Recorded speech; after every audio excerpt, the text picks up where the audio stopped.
So really what I'm going to be looking at, tonight is getting you to think about your challenge. I did get the DC challenge today. And so the other thing I want to say is we're going to meet in Philadelphia for the next one, and then we're meeting in DC for the last one. Tomorrow I'm talking to the Smithsonian American History Museum that has that exhibit on innovation in America over time. I went down there this week and scouted it out, and I'm going to be talking to them tomorrow to see if we can get if the class can go there and get a private viewing of this exhibit, which is really, really good in relationship to the whole thing around design, innovation, and technology. So I'll keep you posted on that. So we're going to do our prototyping activity up in Philadelphia this time, and then, as I said, we'll do DC, and I'll figure out when we're going to do it and how. So after my conversation tomorrow on our executive weekend, I should have more detail for you on that. So basically, as we look at week 4, in terms of this chart, really what I hope you've been doing is, as a team, been really looking at all that data from the field and what you're learning from it, whether it's the videos I've given you, all the materials, if it was Jeffrey Sachs's material, the Wall Street Journal, to begin to think about, what's the future holding for our kids? What do we need, and not just our kids, for adults and for humans on this planet. And then, as I said to you, I wanted to put it in the context of what Yang Zhao was talking about. And Yang will be interacting with us on the 29th for about an hour, 1 o'clock, Zoom. So I'll send the Zoom out to you. So he has graciously accepted that.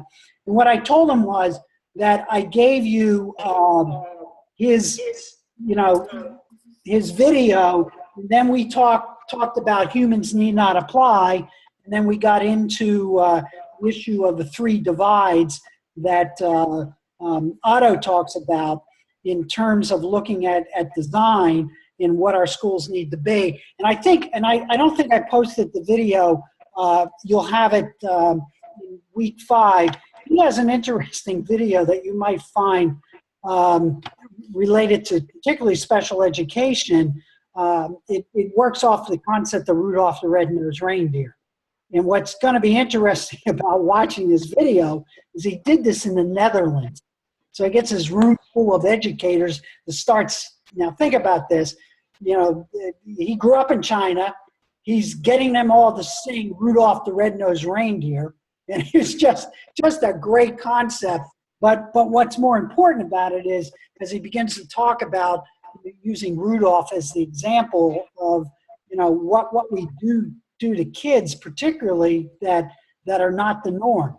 And obviously, Rudolph was not the norm.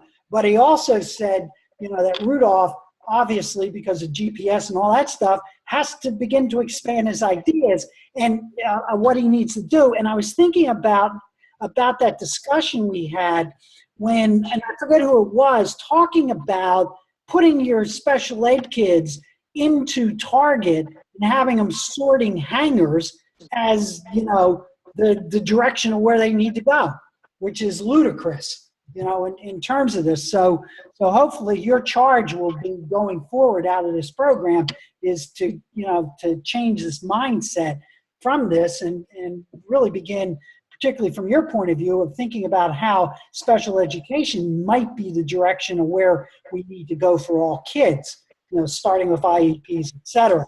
So that hopefully is what you've been doing, within your teams. And I'm going to have you start going into brainstorming, some of the ideas that you have, in relationship to this. And then what's going to happen on the executive weekend is then you're going to build your model with your hands. So you're not going to talk about it. You're going to play and build what the possibility of what your prototype for the future is going to look like. So again, design thinking, as we talked about, I keep reiterating this, we're looking at systems, but more importantly, I want you to think about this as a design structure for a dissertation.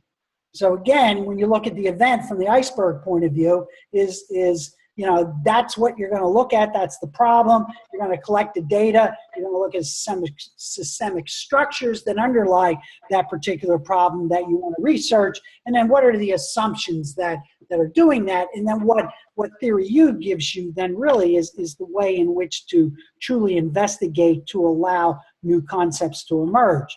So with that then, as you've been reading in design thinking, is that right now I'm having you define what your challenge is, where you're going to go with it. Now you're going to start moving into ideation. And so what will take place in the ideation is your ability to look at these ideas, but also have an empathy for what the future needs of our kids need to be, particularly if you think about it in terms of special education, but more importantly, all kids in general. So when you look at the U, what I want your team to really begin to understand is, as you look at these constructs, as you look at this emerging data, whether it be out of the Wall Street Journal or what Jeffrey Sachs is talking about, or things that you've discovered, that there's an empathy, that you're beginning to understand why this is important, and put yourself in the shoes of your kids, and particularly your charge is with special ed kids. And so this idea is what I want you to begin to think about, and then we're going to move into prototyping, which will take place on our executive weekend. And then finally what you'll do is you're going to test this out. Now, I did talk, who told me? Eric. Who's friends with Eric? The capital investment guy. I forget who told me. Well, I did talk to him about that, and he's interested in looking at and helping us begin to formulate how you'll put your project together as though you're bringing it to a venture capitalist to get it funded. So you'll get that type of experience as I talk to him more about this and in what we need to do.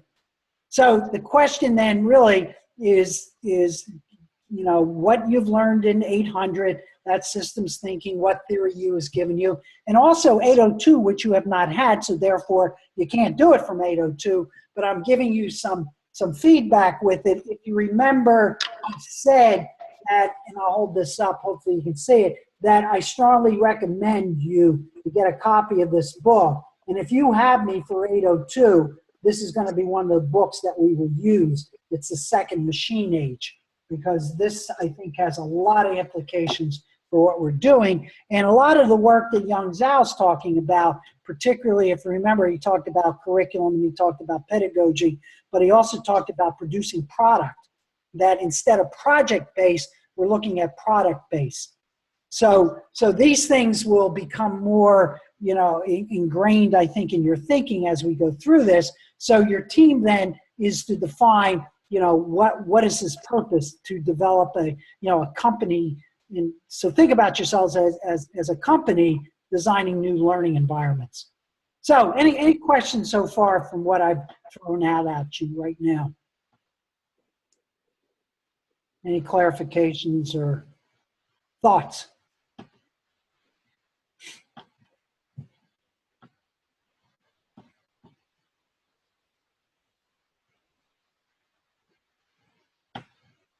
See, I'm just doing a great job. so anyway, so here's some examples of challenges from some of your other colleagues, other cohorts. So how might we redesign our schools in order to blah, blah, blah. That's the challenges. So here's one, and again, I don't know if you can read this, to design a community system of education that builds on foundational structures that support connections and understanding to both local and global societies where sustainability and development of community members is a priority. So that's their challenge. How do we create a community system that addresses those particular needs? Another one was to develop a sustainable, accessible, and affordable model of education that encourages students' autonomy, creativity, connection to real-world practice throughout the educational continuum.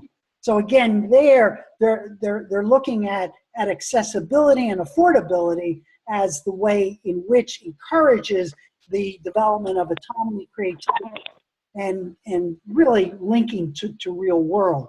And then another one was structure sustainable technology-based education platform to connect learners around the world in flexible and personalized learning networks that prepare them to collaboratively address global issues. So again, you know, as you look at what that challenge is that they're looking at how do you create a learning space locally so that it can utilize technology to connect globally to a learning space. And then since they gave it to me, here's DC's. So what DC was saying, as I move this thing around here so I can read it myself, so DC sent me to create an inclusive school learning community that instills growth mindsets, develops student strengths, and expand their capacity as everyone works collaboratively in order to develop one's fullest potential, surmounting challenges and positively impacting communities as citizens in global society. So what I would say to the DC group here is, okay, what we're looking at is a learning community that defines what growth mindsets are, that allows the individual strengths of a kid to be the focal point instead of their deficits. Now that's my interpretation of what I think you might be saying, and that they learn really to work collaboratively, and that collaboration then can impact their communities that they're in, and possibly the idea of connecting to other global societies. So any DC people, is that basically, is my interpretation of what you're talking about sort of where you're going?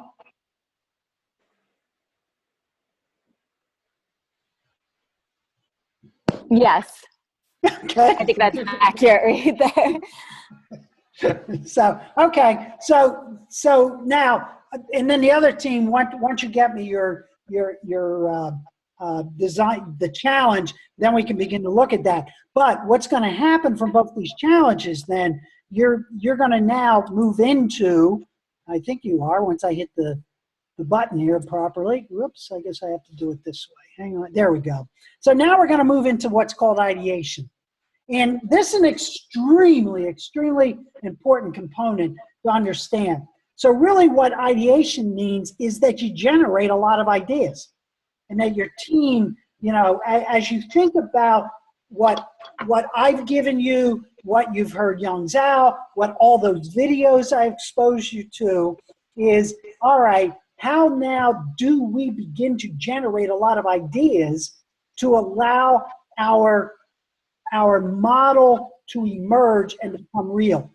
So it's often the wildest ideas that will spark visionary thought, and that becomes important. Now, in terms of ideation, coming from the, I don't know why this is not working, but it's not, so let me click it.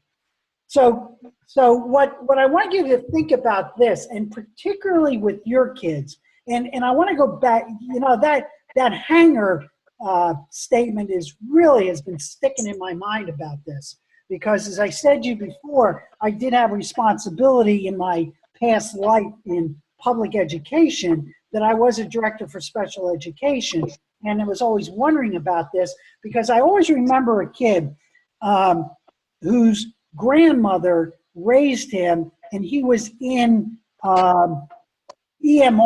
Remember the terminology, EMR. And what was so interesting about that she worked with him, that literally by the time the kid reached 8th grade, with her help and the help of the IEP, he was able to be declassified from special ed. Just an interesting story as I begin to think about that and try to go back and wonder about it, because here's what comes out of that research book, The Second Machine. And here's basically what they're talking about in terms of ideation, creativity, and And innovation are often described, as they say, as thinking outside the box, and characterization indicates another large and reasonable, sustainable advantage of human over digital labor. Now, if you remember in the video, Humans Need Not Apply, which that video has a lot to do with the book, the second machine age, really dives into this, is that what they're talking about is that people who understand ideation, who can create a lot of ideas, who are highly creative. And if you think about your readings from Tim Brown, particularly in some of those videos, and that you understand an innovation then cannot necessarily just be something that pops out of the air, but innovation can be taking ideas that are already on the books and reorganizing and combining them into new ideas. This is what technology, particularly computers and AI, cannot do. So as they say, this is the advantage of what we need to understand going forward into the 21st century. So when you begin to look at that idea, what they end up with then is basically this, is this concept so ideation, they call large frame pattern recognition. And what that means is that right now, you're doing large frame pattern recognition when you look at all that information from those videos you're looking at the Jeffrey Sachs material, the Wall Street Journal, because what you can do in your mind as an individual and collectively is to then look at large patterns of recognition and then use very complex forms of communication to express what they are. Artificial intelligence can't do that because of the nature of this process. And so what they're really pushing on is that these are the skills: ideation, large frame pattern recognition, and knowing complex forms of communication, which can be visual, they can be auditory, they can be non-linguistic forms of communication, because that's the advantage that our children are going to have in terms of this robotic machine age. But this is a statement that I think is the most important one, is that, as they point out, unfortunately, these skills are not emphasized at any level in our educational environments today. And so this focus on standardized testing, this focus on the 3 R's, these basic things, they say that focus is inappropriate for this type of world. Now, it doesn't mean you don't learn mathematics or you don't learn how to communicate, but what they're saying is the structure of how we organize the learning has to radically change. And what they point out is, and it's kind of interesting, and then they have the data to support it, they use Montessori as the school model that really does that because of the design of it. So, for example, they point out that the Montessori approach really emphasizes self-directed learning, hands-on engagement with a wide variety of materials, including plants and animals, and a largely unstructured school day. And then they go ahead and say, well, here's some of the people who went to Montessori schools: the founders of Google, Amazon, Wikipedia, and they go on and on about the types of innovative leaders that we have today in this digital economy. Most of them have gone through non-structured education, and particularly Montessori. So as you think about and you start your brainstorming, I think this is extremely important for you to think about. But more importantly, what does it mean to those kids who have the deficit that end them up in special education? And I think that's something we want to talk to young Zal about, because he's done a lot of research with special ed kids also in technology. So let me stop at this point and see what your thoughts are based upon some of the things I've been saying to you right now.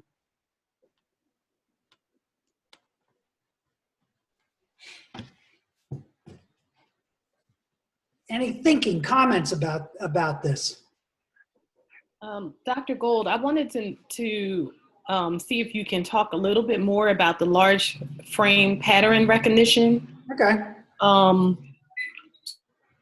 So I know that you kind of referred to the things that we've read as well as the videos that we've watched Right. past week, a couple weeks rather. So the large frame pattern recognition is, I'm just want a little clarity as to how it could, I mean, I know that I have recognized a pattern in terms of creativity and learning to think differently, or like you said, to kind of reorganize or recombine Right. ideas. So are we just looking for patterns that others have done that were successful in terms of creativity? So let me ask you, now I'm not asking a question to answer your question. I am going to say to you this. So when you looked at all of the material that you as an individual, okay, Right. forget your team. So as you started looking at that, what was going on inside your head? Let me see a few things. I wrote some things down. Well, just that all of the things that I thought was important in terms of creativity was kind of thrown out the door. So I guess some of my assumptions Okay. Yeah. about being creative. One of the things that stuck out to me was having passionate optimism. I believe it was Julie Bernstein who spoke about that. And learning to create based upon experience and, broken pieces that have taken place. And I mean, that it does make sense to me, because when you don't have, I believe that's when you're the most creative. Many teachers in the school district, in urban school districts, I'm sure can attest to this. When we don't have the means or the resources, then we figure it out, So those were some of the things that stuck out to me, because I think the only time when we become creative is when we are put in positions like that. So and that's part of it. And what I want you to think about, though, as I was listening to you, I'm hearing you relate your experience to all this material. It's changed some of your thinking. You've probably seen new connections, are forming new connections about relationships between material. That's large frame pattern recognition. Okay. Because what it does is it builds off experience bases. So for example, what they're saying is robotic machines can do a lot of stuff. So for example, Watson. So he can go on Jeopardy. I'm calling it a he already. So this machine goes on Jeopardy and can blow away every human. They can, computers can blow away chess players. Now, there was a very interesting tournament that started taking place where the world top chess players would compete against each other, but they were allowed to use a computer. So what was starting to happen is, and so a new pattern recognition begins to emerge, is that there are things that humans, because of the large frame pattern recognition or serendipity or experience, that you cannot codify in terms of a machine, cannot do. That what started happening was, because machines can beat humans all the time with chess, but when you put it into a collaborative process, the machine, quote, working with a human being, because a human has a different perspective, they can see, they can manipulate and look for large, pattern recognition that's based more on experience than machine can have. That's what we're talking about. So okay.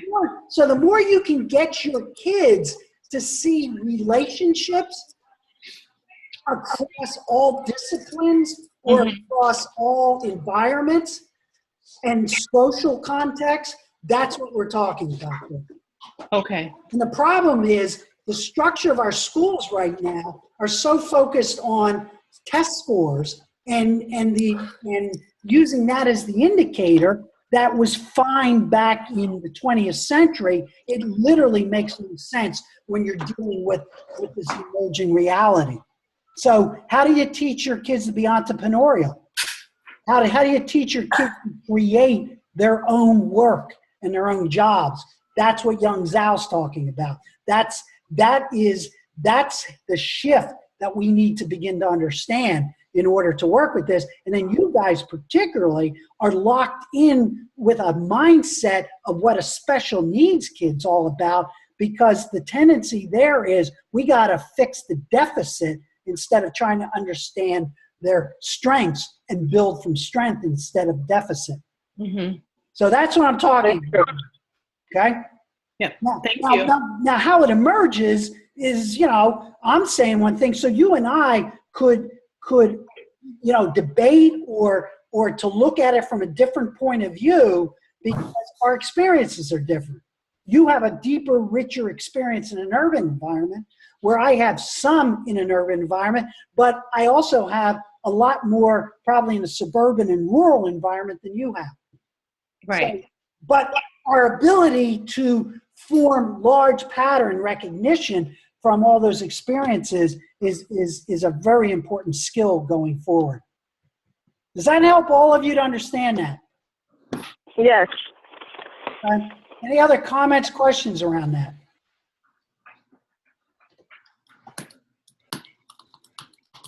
So what happens then in terms of ideation and what you guys are going to be basically doing is this, is really, so you're going to download what you've learned from all your sources. Now, I don't mean downloading in the sense of theory U, but what you're going to do is you're going to start looking at all your sources of information, and then what you're going to do is the top 5 ideas that jumped out to you, share that with your teams, your individuals within that team.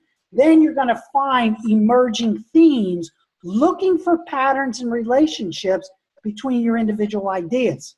So there's where you're going to start doing some large scale pattern recognition, because all of you come from a particular experience base, even though you might be in the same environment, say in DC or in Pennsylvania. Each one of you look at it and experience it differently. So through your ideation process, as you look at, okay, when I looked at all this data, what are the 5 most biggest things that jumped out for me? And then you're going to share that. Now, when you share it, it's not the purpose of the other person, boy, that's pretty stupid.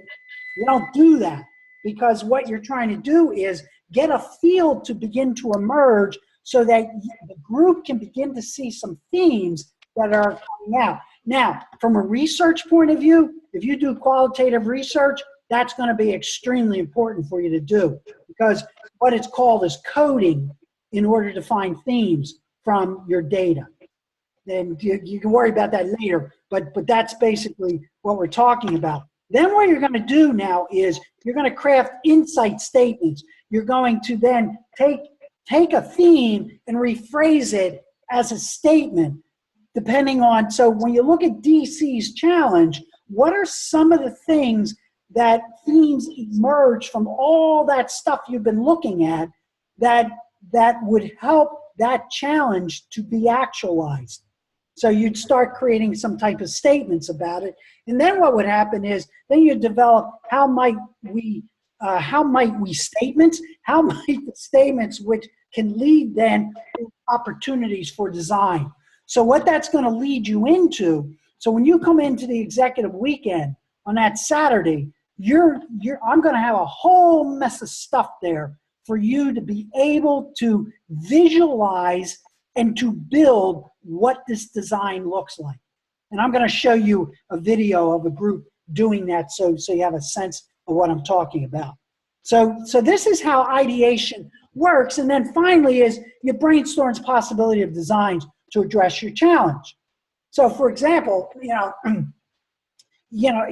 is our learning environment going to be in a traditional brick and mortar place, or is it going to utilize community resources? What is it? A lot of you, if you looked at a lot of those challenges, they talked about connecting to global issues. So when I looked at that DC group, when you're talking about that, you're talking about creating an environment that works off the strength, that works off of getting, if I'm looking at that correctly, maybe getting kids in the community to start working on challenges there so that they can learn how to communicate better with people, can learn how to problem solve, how to collectively come up. So that's what you're going to do in your brainstorming process. Okay. Now I'll send you a copy of these, tonight, so you have these slides. Then what's going to happen? So basically, the brainstorming rules, and I'm sure I'd be surprised if you have not been through these or know these rules when you do brainstorming. So basically, what you're doing is defer judgment. There's no bad ideas, none whatsoever. There'll be plenty of time to narrow them down. Then what the team will do is, then what will happen is that the button will work. Yeah, there we go. Encourage wild ideas. Free yourself up. Do not, get caught in with the downloading of, yeah, this is kind of a neat idea, but boy, it's crazy. It never worked. Go out there, get out there and come up with crazy ideas. So let's say you have an emotional support class or something of that nature, and you're gonna allow them to create a business that they will nurture that business and put it out on the internet to become entrepreneurial. Now think about emotional support kids, just what I said. So you might say, wow, how are they going to do it? No, allow these ideas to percolate and to emerge. Then the next thing you always do in brainstorming is build on the ideas of others. Think and rather than but. So if someone comes up with an idea, say, yeah, wow, that's cool. And if we did this, but not, yeah, okay, but this isn't going to work. So you're always going for the and statement. And if we add on to this, but yeah, I don't know, because but has a tendency to limit the possibilities, whereas and allows you to expand possibilities. And then what happens is be visual. Don't write the stuff down. Try to draw as much as you can. That is very important because it gets you out of linguistics. Because I'm going to tell you, when we get into that Saturday class, there's not going to be any linguistic stuff going on. It's going to be highly visual. It's going to be tactile kinesthetic. Okay? So that's what you want to try to do, or make simple sketches, etc., in terms of the ideas as you're doing your brainstorming. And then finally, as you go for quantity, not quality, you're trying to generate as much as you can. Get as much stuff. And I'm sure you've all done crazy things like, okay, give me, within 2 minutes, give me as many things possible that you can do with a toothpick, or with paper clip, or with a balloon or something of that nature. That's what this is about. Now, the reason I want you to play with this, and in your journals, I want you to write about it, because as adults, this is difficult to do. Very difficult to do, because this is where, remember I said to you, the problem where I try to keep you into a divergent land is because you all work in convergent environments, and particularly in special ed, because special ed is so influenced by behavioralism. Stick and carrot. That's why I got you reading, Daniel Pink's and his ideas about why stick and carrot doesn't work.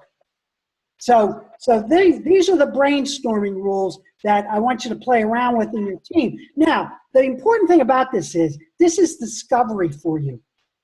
I'm giving you the framework. You're going to play with it. You're going to discover whether it works or doesn't for you, okay?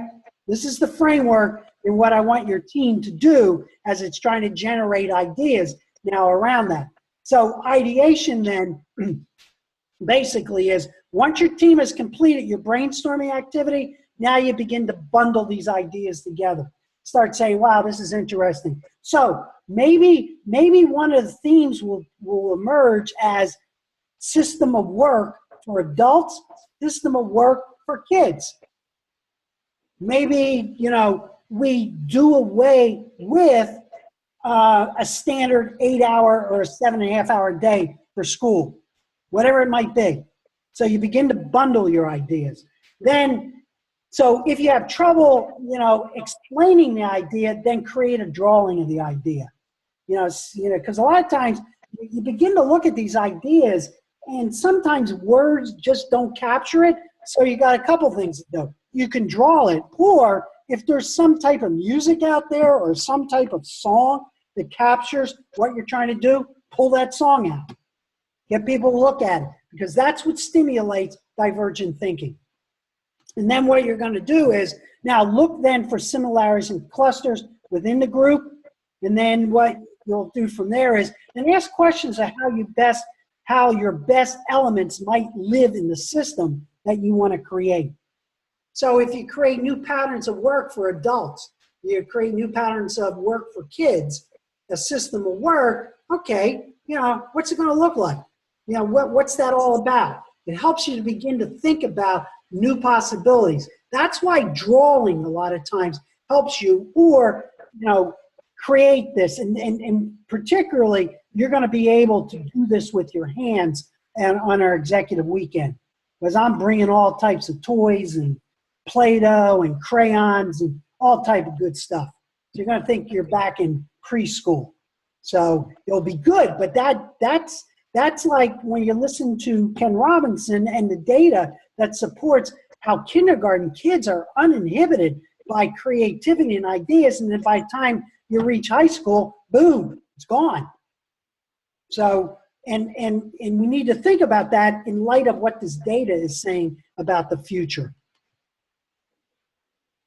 So what prototyping then is, there's some pictures of your colleagues prototyping, and I'm going to show you a video of this one up here. But now what's interesting about this one in Harrisburg, if you notice that when we did this, I was doing an online and a face-to-face course at the same time. So I created teams from both environments. So they're doing their prototyping here, and they're using Zoom or Skype, bringing team members in to work with them as they were building with their hands.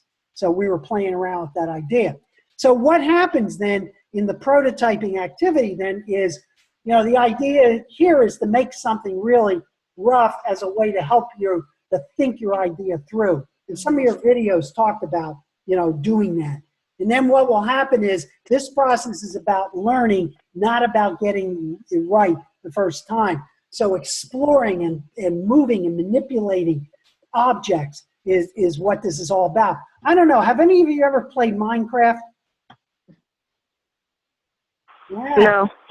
So that's a phenomenal game that, and I'll tell you, for special ed kids particularly, because you build communities, you build stuff, you manipulate things, you learn to, collectively as a team to play around with it, because there's two phases. You can play the game phase where they have to fight off monsters and stuff like that as they're building things, or there's a creativity phase to Minecraft, and that allows these kids to build. And so what I would suggest is, to go and download it. It's free, and just take a look at what I'm talking about in relationship to Minecraft as one of these video gaming things. So the main goal of prototyping then is to make the idea tangible enough to elicit a response.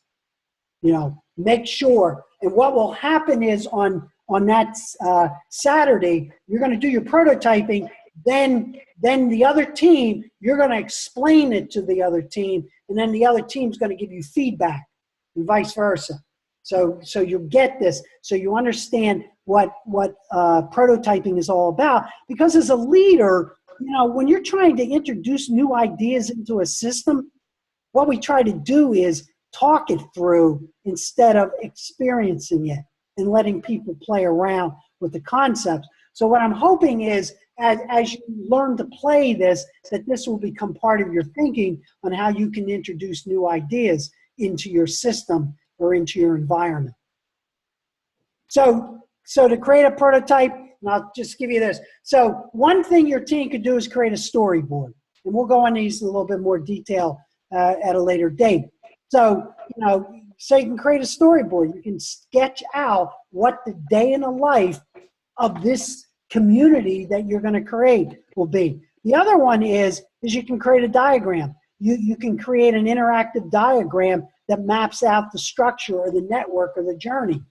And so what might happen in your final presentation, you might use a storyboard for your entire project, or you might use something like a Prezi presentation to explore the demonstration of your model. You can create a story. You can tell a story, of your idea from the future. You can create an ad. Advertise. What is it like? Come to our new environment. This is what it's going to be about. You can create a mock-up. Now that's what you're not going to do a mock-up so much on Saturday, but what I'm going to really have you do is create a model. You're going to create three-dimensional representations of your ideas. And then finally, I think this is like, and you can role play it out, or, whoops, excuse me, got to go back. So what you would do is, those are the types of things, and as I said, I will have this for you, to think about as you're looking at it. Now, what I'm going to do is, I'm going to show you how, and it runs about 4 minutes, a presentation that one of your groups did. Let me just bring this up to the screen, and let me share the screen again. Hang on a second. Sometimes I can be blind as a bat when it comes to looking at this stuff. So let me share the screen, put this up. So hopefully you'll be able to see and hear this video. So here's a group that went through, this was an executive weekend at Potsdam, and they came up, you can see the stuff they were using. So here's their presentation. We're calling our school Earth Academy. And the inspiration came from a couple different places. One is, I don't know if you guys have heard of Earthships. I saw a documentary quite a few years ago, and it's this interesting movement in the Midwest of people that are building these homes out of recycled materials, and they're building them into like the sides of hills and cliff sides, and they're essentially becoming one with their environment. They use like recycled tires inside the walls for insulation. Really fascinating movement. So in terms of the structure, that was one of our big things, was kind of tapping into that idea, thinking about sustainability in the future. And then we wanted to couple that with technology to have this like synthesis of technology and environmental sort of conscientiousness. So our structure, our layout, our curricula are all based on this idea of like synthesizing the need for sustainability in terms of the environment, being environmentally conscious, and being sort of conscious of technologies and tools available.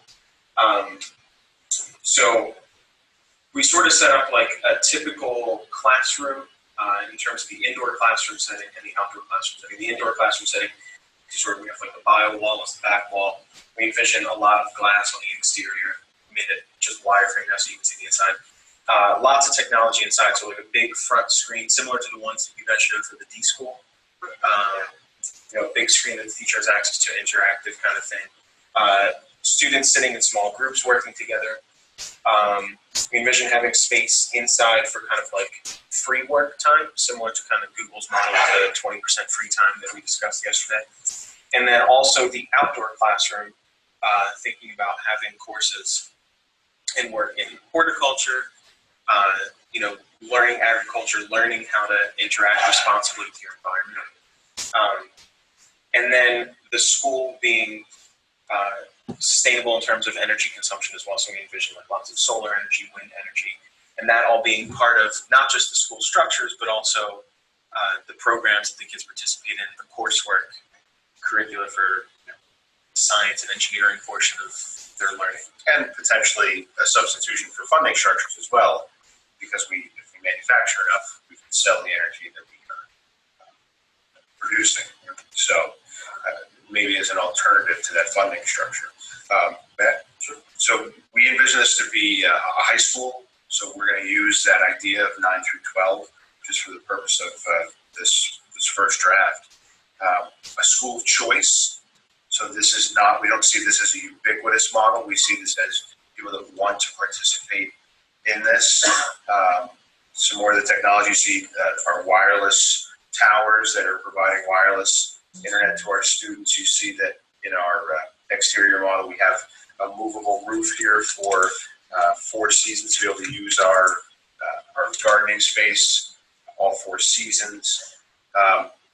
We also have talked about the need for students to have more experiential learning, not just in this space. So we envision that 9 through 12 to not be necessarily 4 years. Something that I see in K-12 is I see sometimes we're sending you, probably more often than not, we're sending up to higher ed students that don't have a real clear vision of what they want to do, where they want to go, and what they want to study. So we have kicked around a little bit the idea of keeping the students for 5 or 6 years, but that extra time being spent out in the world, whether it's through experiential learning, internships, externships, that sort of thing, where they can interact with the world and then come back and focus their education in higher ed. Location for the school really could be anywhere. You might assume that it has to be in the countryside, but the reality is anywhere where we can draw from an environment or a location where we have sun, strong wind. Really, this doesn't have to be this doesn't have to be soil or grass. As long as we can draw from the benefits of the earth, it could be a real wall where we can replicate all of these things. So. Very deliberate in some of these things. This wall, it's hard because of the vinyl wall. This wall was built to be movable, so we can create spaces within our open space. We intentionally left no divider in the middle. It's meant to be open. Tables are intentionally round to promote collaboration, collaborative work. So some of those things are very deliberate in this model. So that hopefully you can hear that. If not, I'll make sure you get to look at this. But there's a group that after sitting around, playing around, building their ideas and putting them together in a concrete model approach, and then be able to explain. So the 2 teams will be basically doing that on your executive weekend, and that what it's going to do then is really help you to bring into fruition your concepts or your ideas of what you're attempting, attempting to work on, and that becomes the process. So what you're going to be doing now till the executive weekend is basically brainstorming ideas now based off of your challenge of what this possibly can be, what we can do. And as you're going through that process, if you have questions or you need to talk to me, feel free at any time, to get in touch with me, about this. But this is the process now of getting yourselves ready to see how you can think with your hands, basically, and move in that direction. Okay? So, any comments, questions? This is something you do all the time, right?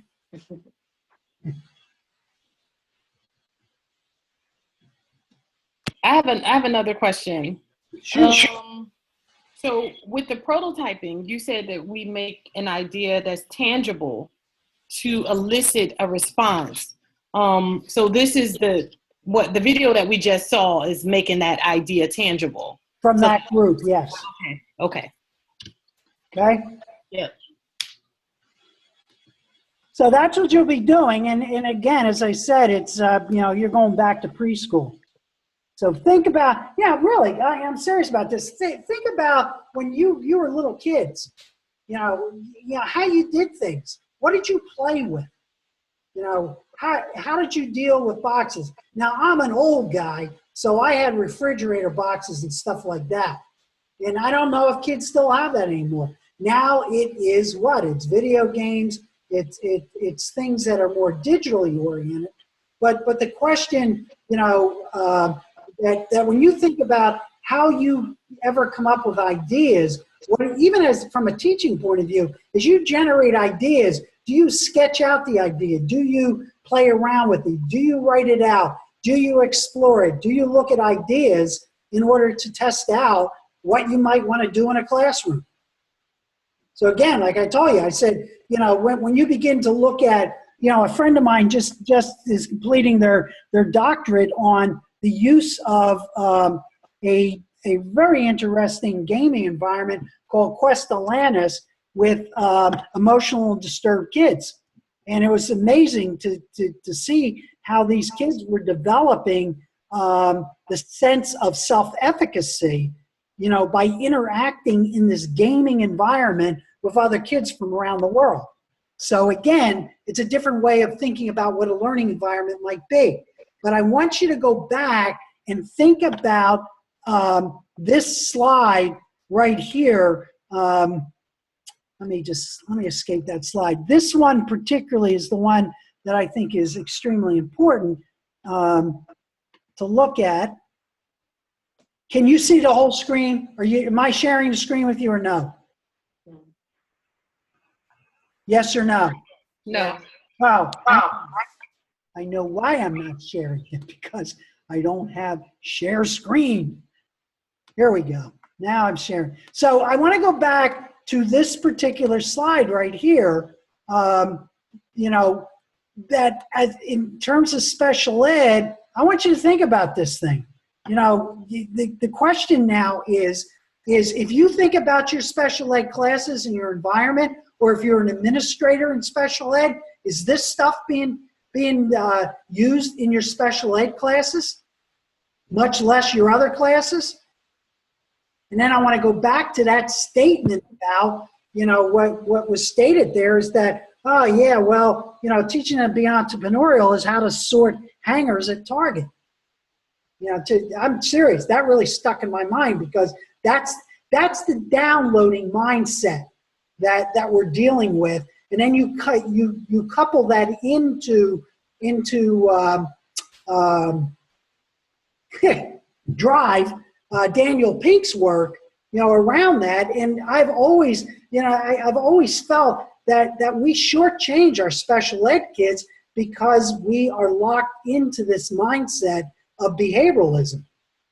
And so, if you move into a constructivist point of view, or into what's called situated cognition, or any of these types of things, it begins to change the environment in which teaching takes place, or the pedagogy, and then it also begins to rethink how we organize information for kids, and then how we organize the concept of time, or the structure of time. So, these are the things I want you to play around with. Now, remember, what you got to keep in your mind is, there is that reality. There are federal regulations. There are your district regulations, etc. But I don't want you to allow them to block your thinking about possibilities for the future, because that's the only way we're going to come up with new designs. So if you keep going back and allowing the voice of judgment and the voice of cynicism to interfere with your development of ideation, creativity, and innovation, then you're going to end up with just blah, blah, blah, blah, blah. Okay? So keep that in mind. Guard against that. Think about it. Help each other, to, challenge each other, that when, it says, oh, well, this isn't going to work. Because that's the voice of cynicism or the voice of judgment coming in. You might say, well, but it's real. Yeah, well, okay, but think about Steve Jobs, think about Wikipedia, think about Google, and all those things. They didn't let the voice of judgment or any of those things interfere. They allowed themselves the luxury of going up to you. So that's what I want you to kind of get into your heads, as you're going around this. All right? So that's all I got to say for you tonight. And I'm not sure if you have any questions and comments. If not, this is being recorded, so I'll get the recording up and posted tonight or tomorrow morning. Dr. Gold, could you talk a little bit about the assignment due on 7/19? 7/19 is what your out of 10 faces. Yes. Okay, so what I want you to do there basically is this: is that hopefully you read the first 2 chapters, then you peruse through those 10 personas. So what I want you to do in any format, you can do it as a video and audio, you can do it as a voice thread to say, look, after looking at this, this is who I am. These are the personas that I think I have. These are the ones maybe I got to work on. That's all I want you to do. Then what I want you to do in your team is to kind of share with each other how you fell out in that, so you get a sense of how these personas are playing out in your team. And remember, all these are just self-organized from the point of view is that the only validity to them is yourself. Got it. Okay? That's it. Got it. Thank you. So that's all I want from you guys with that. In your format, you want to write a paper, fine. But, if you want to get creative and do something on Prezi or do something on, whatever else you like to use out there, do it that way. Okay? Yeah, good. I'm glad you asked that question. Forgot about that. Okay? So if there is nothing else, I'm going to turn the video or the recording off